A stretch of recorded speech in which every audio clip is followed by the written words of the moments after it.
Hello everyone, welcome to my channel. Please subscribe and keep watching more details. Pregnant Dee-Dee Bailey goes into early labor with devastating consequences in Coronation Street racism storyline. However, serious complications during the birth put Dee-Dee's life at risk. She goes into labor but is sent home from hospital despite being in extreme pain. Dee-Dee returns to hospital after her waters break, but delays see her rushed in for an emergency delivery. She suffers a huge hemorrhage and needs to undergo life-changing surgery. While recovering in hospital, a devastated Dee-Dee reflects on her experience. She wonders whether the treatment received and mistakes made were avoidable and if they were linked to her ethnicity. In the coming weeks, Dee-Dee enlists fellow lawyer Alia Nazir, Sair Khan, as she considers making an official complaint of gross negligence against the hospital. Discussing the storyline, actress Chenique said, "We've worked with some brilliant organizations and charities who were really great at advising on this story.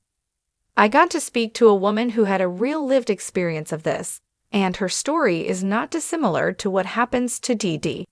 It was emotional to hear her story and just finding the truth in that as well. Many of the conversations have been really hard, but really helpful to hear what some women went through. The story we're trying to tell is one of truth. I don't think there is any malice in any of Dee-Dee's treatment, but it is a case of her being on an overstretched and understaffed ward. She's not being fully heard because of assumptions that are potentially being made.